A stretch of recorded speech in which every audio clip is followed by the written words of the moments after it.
안녕하세요. 사슴책방입니다. 첫 영상에서 소개드릴 책은 말의 품격이라는 책입니다. 지은이 소개를 해드리려고 책 날개를 펴봤는데 다른 책의 소개들과는 조금 다르더라고요. 굉장히 시적이고 감성이 물씬 느껴지는 소개였어요. 잠깐 읽어드릴게요. 지은이 이기주. 글을 쓰고 책을 만든다. 쓸모를 다해 버려졌거나 사라져가는 것에 대해 쓴다. 고민이 깃든 말과 글에 탐닉한다. 가끔은 어머니 화장대에 은밀하게 꽃을 올려놓는다. 지은 책으로는 언어의 온도 등이 있다. 이 책은 총 4장으로 이어져 있는데 각 장마다 6개의 챕터가 있어요. 목차를 빠르게 한번 읽어드릴게요. 1장 이청득심 1. 존중. 잘 말하기 위해선 잘 들어야 한다. 2. 경청. 상대는 당신의 입이 아니라 귀를 원한다. 3. 공감. 당신의 아픔은 곧 내 아픔. 4. 반응. 대화의 물길을 돌리는 행동. 5. 협상. 극단 사이에서 절충점 찾기. 6. 겸상. 함께 온기를 나누는 자리. 2장 과언무환. 1. 침묵. 때로는 말도 쉼이 필요하다. 2. 간결. 말의 분량에 얽매일 필요가 없다. 3. 긍정.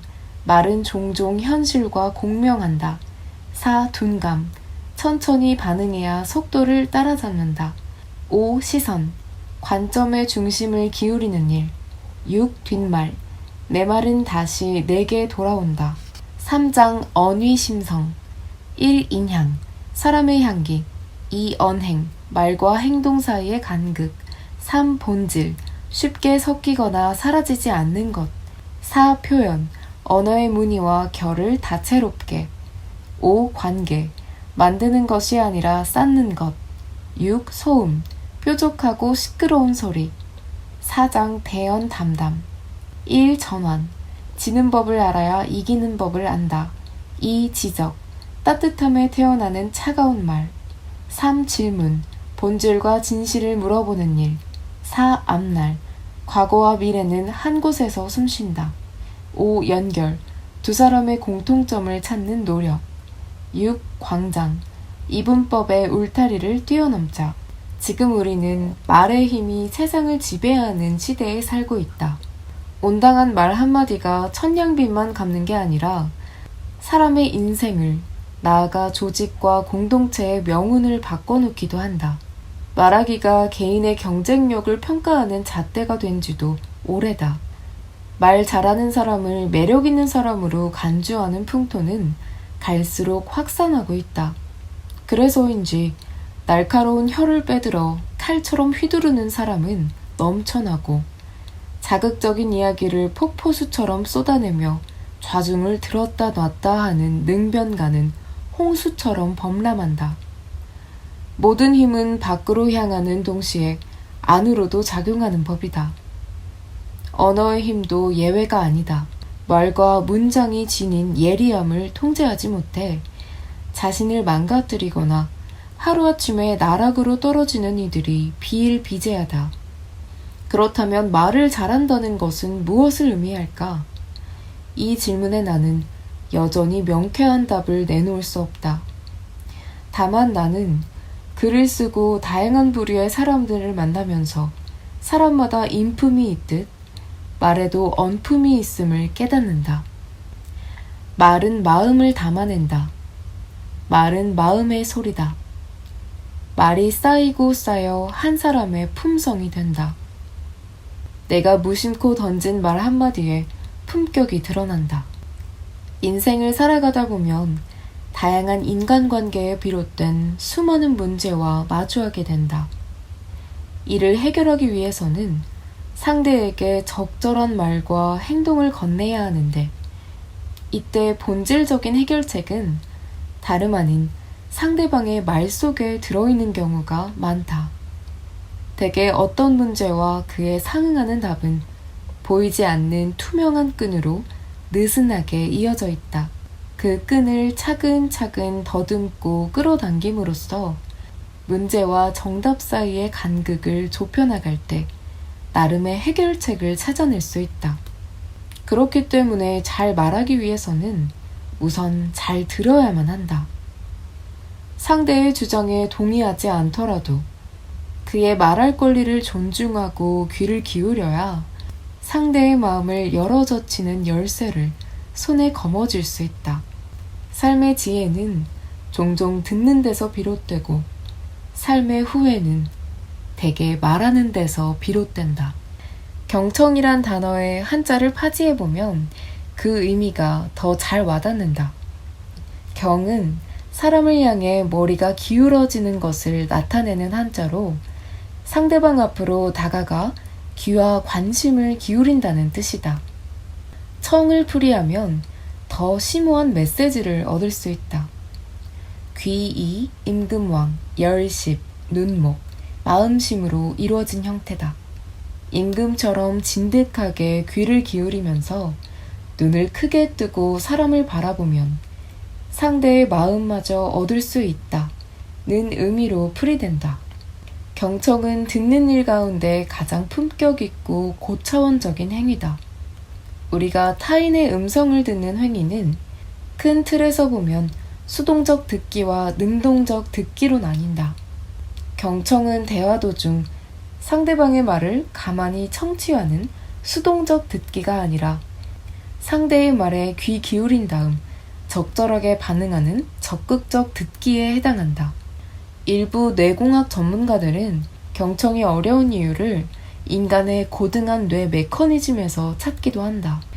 언어권마다 다소 차이가 있지만 사람은 1분 동안 대략 200단어까지 말할 수 있다. 반면 우리 뇌는 그보다 4배나 많은 800단어 정도를 받아들인다.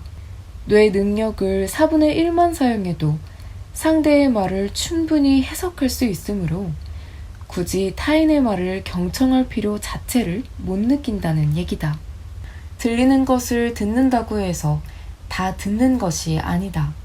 귓속을 파고드는 음성에서 숨겨진 메시지를 포착해 본질을 읽어내야 한다. 상대방이 가슴에서 퍼올린 말을 귀가 아닌 가슴으로 느끼려면 반드시 그래야 한다.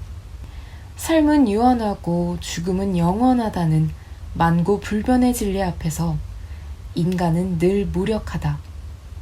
다만 살아갈 시간이 남아있다는 사실 덕분에 우리는 지독한 허탈감과 무력감 속에서도 각자의 삶을 이어나가는지도 모른다. 지금 당신 앞에 있는 사람은 당신의 입이 아니라 어쩌면 당신의 귀를 원하는지도 모른다. 공감과 동정은 결이 다른 감정이 아닐까 싶다. 동정과 공감은 우리 마음 속에서 전혀 다른 맥락의 생성 과정을 거친다. 타인의 고통이 자신의 고통처럼 느끼는 감정이 마음속에 흐르는 것이 공감이라면 남의 딱한 처지를 보고 안타까워하는 연민이 마음 한구석에 고이면 동정이라는 웅덩이가 된다. 웅덩이는 흐르지 않고 정체돼 있으며 깊지 않다. 동정도 매 한 가지다. 누군가를 가엽게 여기는 감정에는 자칫 본인의 형편이 상대방보다 낫다는 얄팍한 판단이 스며들 수가 있다. 그럴 경우 동정은 상대의 아픔을 달래기는커녕 골물 대로 골문 상처에 소금을 끼얹는 것밖에 안 된다. 공감은 연민이나 측은지심보다 인과 가깝다고 생각한다. 이는 사람인의 두 이를 더해 만든 한자다. 여기에는 단순히 마음 씀씀이가 야박하지 않고 인자하다는 뜻만 있는 게 아니다. 천지 만물을 한 몸으로 여기는 마음가짐 혹은 그러한 행위까지 내포한다. 그래서 일찍이 공자는 인을 인간이 지녀야 하는 가장 기본적인 덕목으로 간주했다. 인간은 자신이 처한 환경과 관계 속에서 인을 실천하면서 비로소 인간으로 인정을 받는다는 것이다. 인의 반대는 불인이다.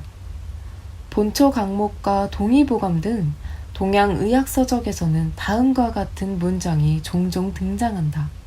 신체 일부가 마비되면 불어날 수밖에 없다. 그러면 타인과 정서적으로도 감정이 통하지 아니한다. 사람은 몸과 마음의 상태가 온전하지 않으면 자신의 고통은 물론이고 상대방의 아픔과 속사정을 짐작하거나 공감하기가 어렵다는 얘기다. 신문 정치면에서 자주 볼 수 있는 표현 중에 식사 정치라는 것이 있다. 정치인의 식사는 단순히 배고픔을 채우는 음식 섭취 행위가 아니다. 그들에게 식사는 나름의 정치적 목적과 의미를 겨냥해 힘껏 쏘아올리는 날카로운 화살과 같다. 모든 정치는 밥상에서 시작된다 라는 말의 배경이기도 하다. 오바마의 식사 정치는 메시지를 전하는 사람의 태도는 물론 장소와 방법에 대해 생각할 거리를 던져준다. 커뮤니케이션 전문가들은 메신저가 곧 메시지라는 말을 곧잘 한다. 상대방에게 특별한 메시지를 전달하지 않더라도 메시지를 전하는 당사자의 태도와 방법이 적절하면 메시지로서 가치가 있다는 얘기다. 나는 여기서 한 발 더 나아가 메시지 장소가 곧 메시지라고 부연하고 싶다. 메시지의 내용 못지않게 그것을 표현하는 공간과 시간적 배경 또한 메시지의 전달력과 설득력을 좌우하는 중요한 요소로 작용한다. 더욱이 동아시아처럼 공동체 구성원끼리 공유하는 배경이 비교적 강한 문화권에서는 말하는 사람과 듣는 사람이 동일한 시간과 상황을 함께하고 있다는 정서적 공감대가 형성되면 그 토양 위에서 대화의 꽃이 쉬이 피어난다. 타인과의 공감대를 확보할 수 있는 시간, 복잡한 인간관계의 윤활유 역할을 하는 자리가 바로 식사인 것이다. 나는 크리스나가 상상한 것처럼 민주주의가 발전했으면 합니다. 우리는 아이들의 기대에 부응하는 나라를 만들기 위해 최선을 다해야 합니다. 2011년 1월 12일 총기 사건이 발생한 미국 애리조나주 남동부의 투싼 지역에서 오바마 대통령이 참석한 가운데 추모식이 열렸다. 이날 행사에서는 미국 대통령의 대중연설 역사상 가장 낯선 광경이 펼쳐졌다. 총기 사건의 희생자 중 한 명인 크리스티나의 이름을 언급하던 오바마 대통령이 갑자기 연설을 멈춰버린 것이다. 사람들이 수군거리기 시작했다. 뭐가 잘못된 거지? 연단에 놓인 프롬프터에 문제가 생긴 건가? 째깍째깍. 시간은 더디게 흘렀다. 오바마는 말없이 호흡을 가다듬었다. 호흡과 호흡 사이에서 비통함과 안타까움이 뒤섞인 슬픔의 덩어리 같은 것이 밖으로 새어나오는 듯 했다. 오바마의 시선이 허공에 닿았다. 그는 닿을 수 없는 아득한 먼 공간을 쳐다보는 듯 했다. 오바마는 눈물을 참으려는 듯 두 눈을 연신 깜빡였다. 복받치는 슬픔을 억누르며 감정을 추스리느라 차마 말을 잇지 못했다. 오바마의 어깨 쪽지가 흔들렸다. 51초의 정적이 흐른 뒤 오바마는 어금니를 굳게 깨물었다. 그리고 다시 연설을 이어나갔다. 그의 음성은 무거웠다. 무거웠으므로 공중에서 낮게 깔리며 천천히 추모객의 가슴을 향해 퍼져나갔다. 말 그대로 51초 무언 연설이었다. 사람의 가슴으로 번져와 또렷하게 새겨지는 말은 쉽게 잊히지 않는 법이다. 이날 오바마 대통령의 연설 역시 미국 국민의 가슴에 진한 감동을 아로새겼다. 당시 미국 언론은 오바마 대통령이 보여준 이례적인 모습과 인품에 찬사를 아끼지 않았다. 오바마는 말을 잘하기 위해 애쓰기보다 특정한 지점에서 말을 거두어들이기 위해 애썼다고 나는 생각한다. 침묵의 가치와 하중을 충분히 알고 있었기에 가능한 일이다. 사람들에게 그럴싸한 말을 쉴 새 없이 쏟아내는 게 대수가 아니다. 중요한 것은 말을 잘하는 게 아니라 적절한 때에 말을 거두고 진심을 나눌 수 있느냐 하는 것이 아닐까. 숙성되지 못한 말은 오히려 침묵만 못하다. 인간의 가장 깊은 감정은 대개 말이 아닌 침묵 속에 자리하고 있다. 긍정적인 말 한마디에 절로 미소를 짓게 되는 순간이 있다. 말에는 분명 모종의 기운이 담긴다. 그 기운은 말 속에 씨앗의 형태로 숨어 있다가 훗날 무럭무럭 자라 나름의 결실로 이어지기도 한다. 말은 오묘하다. 말은 자석과 같다. 말 속에 어떤 기운을 담느냐에 따라 그 말에 온갖 것이 달라붙는다. 스스로 토해낸 말이 미치는 자장에서 쉽게 벗어날 수 있는 사람은 거의 없다.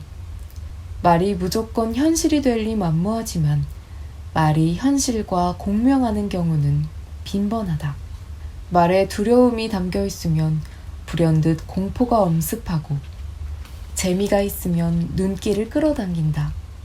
그뿐이라 꿈이 가득하면 종종 가능성이 뒤따라오고 말 한마디에 사랑이 녹아있으면 언젠가 사람이 다가온다. 공자가 말했다. 근자열 원자래. 가까이 있는 사람을 기쁘게 하면 멀리 있는 사람도 모여들게 마련이라는 의미로 풀이할 수 있다. 종종 가슴에 손을 얹고 돌아볼 필요가 있다. 내 말과 글과 숨결이 지나간 흔적을, 그리고 솔직함과 무례함을 구분하지 못한 채 사는 건 아닌지를. 예나 지금이나 동서고금을 막론하고 칼에 베인 상처는 바로 아물지만 말에 베인 상처는 평생 아물지 않는다는 말은 진리에 가깝다. 숨막히는 세상이다. 정제되지 않은 예리한 말의 파편이 여기저기서 튀어올라 우리의 마음을 긁고 핥힌다. 이같이 난잡한 세상에서 허덕지덕 힘겹게 버티다 보면 헷갈리는 게 있다. 날카로운 언어의 창이 우리를 겨눌 때 촉수를 곤두세우며 예민하게 대응해야 할까? 아니면 외부적 자극에 둔감하게 반응하며 무덤덤하게 임해야 할까? 소설가 와타나베 주니치는 이런 고민에 휩싸인 이들에게 둔감력이 필요하다고 조언한다. 주니치는 이렇게 말했다. 곰처럼 둔하게 살아야 한다는 뜻이 아닙니다. 본인이 어떤 일에 지나치게 예민하게 반응하지는 않는지를 자각하고 적절히 둔감하게 대처하면서 자신만의 삶을 살아야 한다는 의미입니다.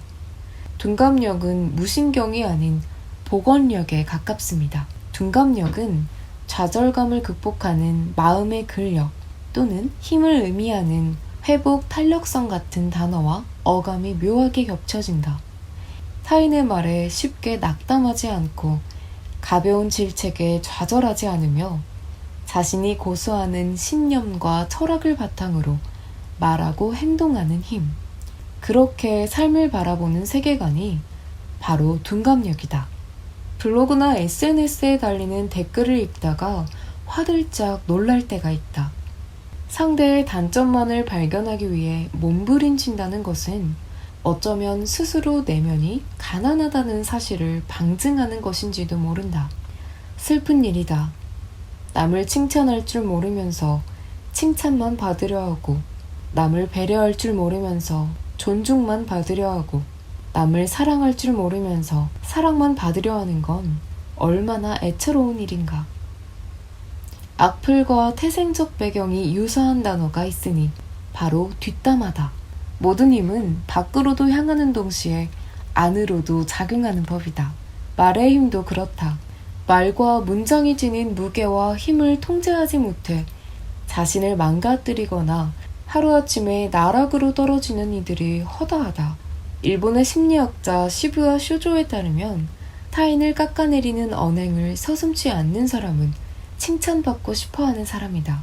상대보다 비교 우위에 있다는 것을 누군가에게 인정받고 싶은 마음은 간절한데 현실은 그렇지 않기에 상대방을 뒷담화로 내리찍어 자기 수준으로 격하시켜야 마음이 놓인다는 것이다. 뒷담화가 우리 삶에 어떤 파장을 미칠지는 감히 짐작하기 어렵다. 다만 이것만은 확실하다. 뒷담화는 화살처럼 무서운 속도로 사람의 입을 옮겨 다니다가 언젠가 표적을 바꿔 말을 내뱉는 사람의 귀와 혀와 가슴을 향해 맹렬히 돌진한다. 그땐 뒤늦게 후회해봤자 소용이 없다. 뒷담화의 화살촉이 훨씬 더 날카로운 모습으로 변해 있을 것이기 때문이다. 우리 사회는 남보다 말을 잘해야 한다는 일종의 강박관념에 중독돼 있다. 매끄러운 발음으로 화려한 입담을 선보이거나 인문학적 내공에 세련된 동작을 곁들이면 말씨가 능수능란한 사람으로 추앙받는다. 듣는 이의 달팽이관과 뇌 쾌락 중추를 자극하는 재간을 말 잘하는 사람의 능력인 양 간주한다. 하지만 그러는 사이 남을 웃겨야 한다는 강박감은 막말을 낳고 무조건 튀어야 한다는 조바심은 망언으로 이어진다. 말의 품격에 대한 고민은 잘게 부스러지고 사방으로 흩날려 앙상한 뼈대만 남았다. 말의 비법은 없다. 평범한 방법만 존재할 뿐이다. 그저 소중한 사람과 나눈 대화를 차분히 복기하고 자신의 말이 그려낸 궤적을 틈틈이 점검하는 것. 그리고 자신에게 어울리는 화법을 찾고 꾸준히 엄품을 가다듬는 수밖에 없다. 이유는 단 하나다. 말하는 기술만으로 당신의 진심을 다 담아내지 못하기 때문이다. 말은 혼자 할 수 있지만 소통은 혼자 할 수 없다. 소통은 누군가와 함께하는 것이며 화자, 청자가 교감할 수 있는 지점을 찾을 때 가능하다. 인생은 작은 오해와 인연을 맺거나 풀어나가는 일이라는 말이 있다. 다만 인생이라는 강은 단번에 건너뛸 수 없다. 사귐도 그렇다. 크고 작은 돌을 내려놓고 그것을 하나씩 밟아가며 이쪽에서 저쪽으로 차근차근 건너야만 한다. 삶과 사람 앞에서 디딜 곳이 없다고 조급할 이유가 없다. 어차피 인생과 관계는 만드는 것이 아니라 쌓는 것이다. 웃으면 복이 온다고 한다. 그래서 우리 일상의 대화에서 허연 이빨을 드러내며 시덥지 않게 농담을 남발한다. 상대의 웃음보를 자극하려 든다. 그러나 농담이야말로 과유불급이다. 입술을 떠난 농짓거리가 누군가의 희생을 전제로 하거나 상대를 불편하게 한다면 언젠가 그 농은 부메랑처럼 되돌아와 나를 올가매고 만다. 매너의 역사라는 책으로 유명한 독일의 사회학자 노베르트 엘리아스는 인간이 선의로 하는 언행에 매너라는 요소가 결핍되어 있으면 상대에게 비문명적인 행위로 인식될 수 있다. 매너는 곧 문명하다 라고 이야기한 바 있다.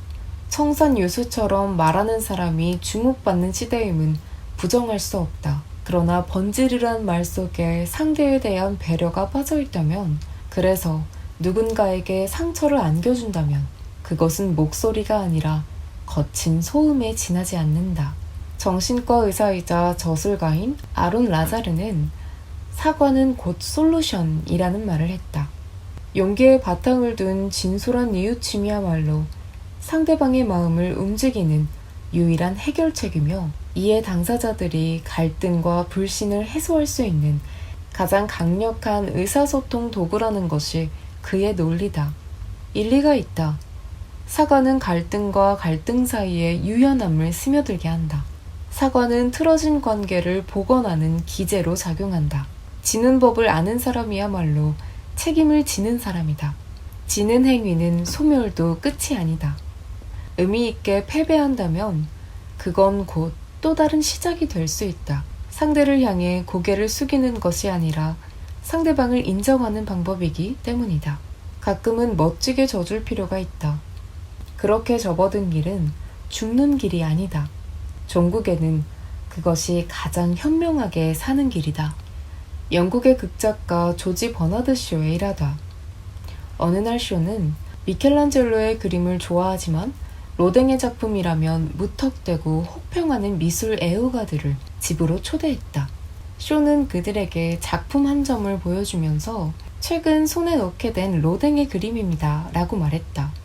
쇼의 말이 떨어지기 무섭게 애호가들은 그 그림을 헐뜯기 시작했다. 쇼는 이럴 줄 알았다는 듯이 코웃음치며 험담하는 사람들에게 뼈있는 한마디를 던졌다. 아차, 미안해요. 제가 그림을 착각했네요. 이 그림은 로댕의 것이 아니라 미켈란젤로의 작품입니다. 쇼의 집에 초대받은 이들처럼 스스로 쌓은 편견의 감옥에 갇혀 지내는 사람들이 덜어 있다. 본인의 머리와 마음 속에 있는 것만을 유일한 정답으로 간주하고 나머지는 무조건 오답으로 치부하는 경우다. 편견의 감옥이 높고 넓을수록 남을 가르치려 하거나 상대의 생각을 교정하려 든다. 이미 정해져 있는 사실과 진실을 본인이 쥐락펴락 할 수 있다고 믿는다. 상대의 입장과 감정은 편견의 감옥 바깥쪽에 있으므로 눈에 보이지 않는다. 그러나 인간에게는 누구나 자존심이라는 급소가 있다. 더욱이 일반 성인은 자신이 남보다 특별히 우월하지는 않더라도 열등하지는 않다라고 여기는 경향이 있다. 자신의 존재 가치와 능력이 평균치를 웃돈다고 스스로 평가하는 것이다. 심리학에서는 이를 일컬어 자기 고양 오류라고 한다. 그 때문에 몸담은 조직이나 단체 구성원들 앞에서 부당한 지적과 모욕을 당하면 자존심이 몇 곱절 더 상하게 마련이다. 말이라는 흉기에 찔린 상처의 골은 너무 깊어서 좀처럼 봉합되지 않는다. 어떤 말은 그 상처의 틈새로 파고들어 감정의 살을 파헤치거나 알을 낳고 번식하기도 한다. 말로 생긴 상처가 좀채 사라지지 않는 이유도 여기에 있다. 착한 독설. 건설적인 지적을 하려면 나름의 내공이 필요하다. 사안에 대한 충분한 지식과 통찰은 물론이고 상대에 대한 애정과 관심이 말 속에 배어 있어야 한다. 말 자체는 차갑더라도 말하는 순간 가슴의 온도만큼은 따뜻해야 한다. 현실에서 상대방의 의도를 꿰뚫어 본다는 건 대단한 경쟁력이다. 인간관계에 능한 사람들을 가만히 들여다보면 궁예의 관심법을 터득하기라도 한 것처럼 타인의 마음을 헤아리는 재주가 있음을 알 수 있다. 사람이라는 하나의 우주를 이해하려면, 그 사람의 의도를 짐작하려면 상대의 말을 되새겨 총명하게 듣고 심한을 부릅떠 상대의 속마음을 들여다봐야 한다. 그리고 그 과정에서 질문을 주고받을 필요가 있다. 말은 본디 침묵을 통해 깊어지는 것이지만 때로는 침묵을 깨고 상대가 좋아하는 것과 싫어하는 것이 무엇인지, 진심은 무엇인지를 질문을 통해 알아내야 한다. 그것이 질문의 본질이다. 마음속에서 명령과 질문은 전혀 다른 방향으로 흐른다. 명령이 한쪽의 생각을 다른 한쪽에 흘려보내는 치우침의 언어라면 질문은 한쪽의 생각이 다른 쪽에 번지는, 스며드는 물듬의 언어다. 질문 형식의 대화는 청자로 하여금 존중받는 느낌이 들게 한다. 때에 따라 듣는 이의 자발적 참여를 끌어내기도 한다.